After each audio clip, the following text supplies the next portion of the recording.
Hello everyone, welcome back to the channel. In today's game we dive into an intense league battle between Salim and Artful. Salim was representing Team Generation while Artful was representing Team Mozart.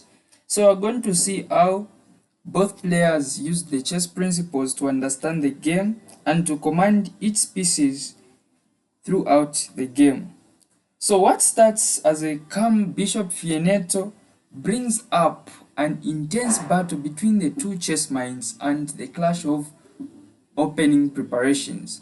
So without wasting much of the time, let's go and dive into the game.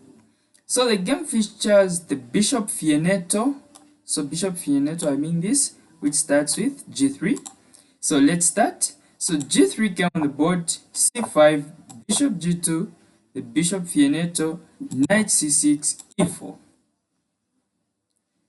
So after playing E4, before playing E4, what I can say is, so you want to keep the bishop alive throughout the game so that it's eyeing the A8 square and not blocking it with any of your pieces.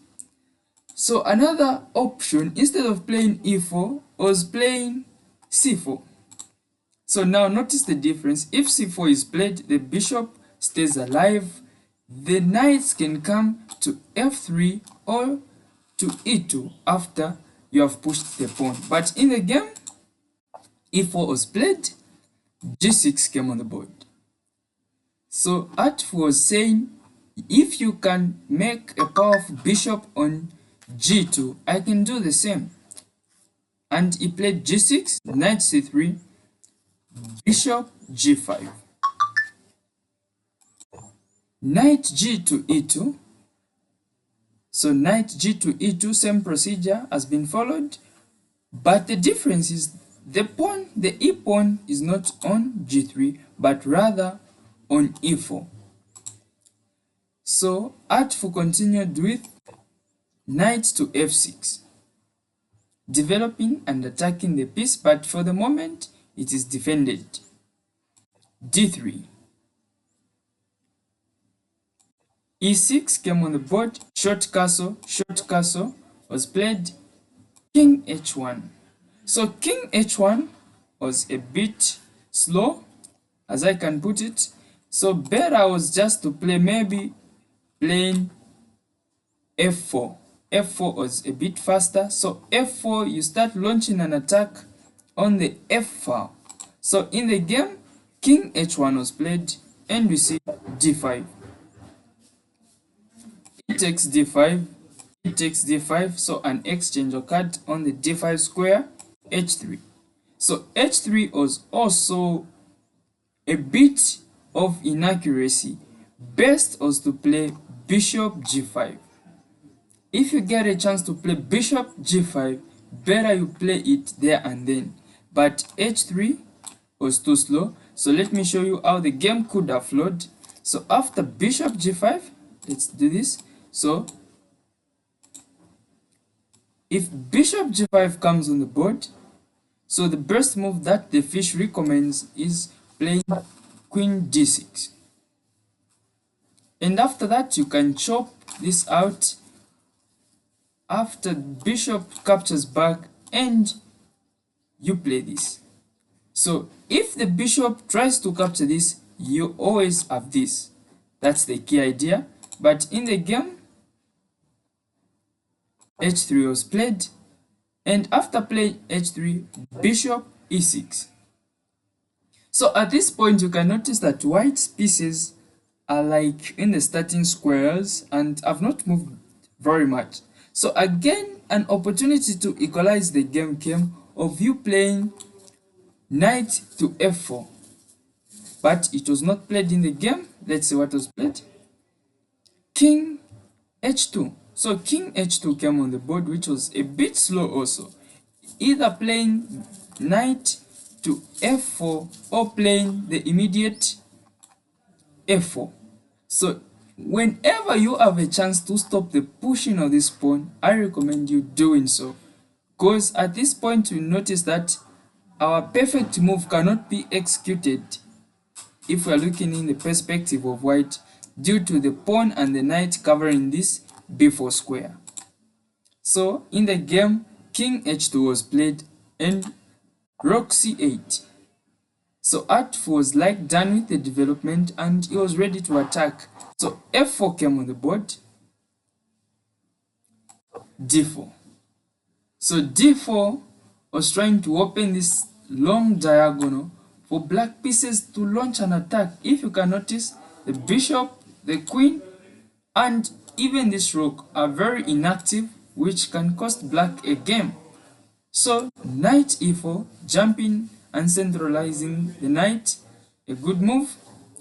Knight takes e4, bishop takes e4, bishop d5. So bishop d5 offering an exchange,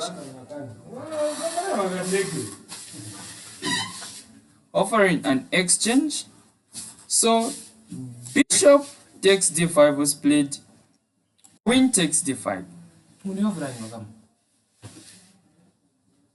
queen e2. So here another chance came of equalizing the game or trying to make a counter play by playing this, fianchetting the bishop on b2, but Salim didn't play it and played queen e1. So queen e1 was inviting either of the rooks to pin the queen immediately. So after queen e1, queen f2 e8, executing the plan, queen f2. He was wasting a move, but this could have been prevented if he played this and put the queen on an important square. So rook e7, bishop d2, rook c2 e8, rook a to e1. So rook a to e1 was trying to create counterplay by leaving this pawn for black to capture it, and black took the offer and a blunder occurred with rook b1.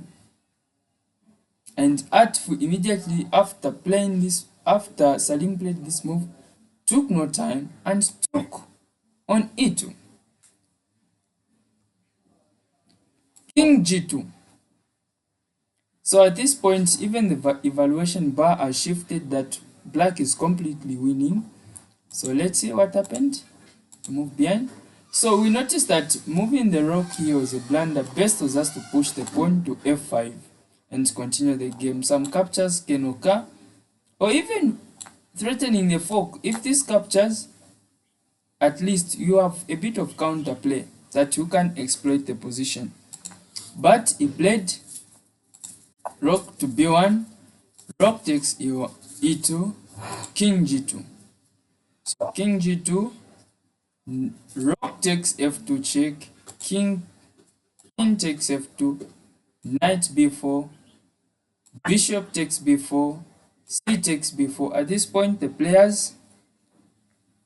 player who was playing as white thought the game was over and did an exchange and later played h4, rook e3,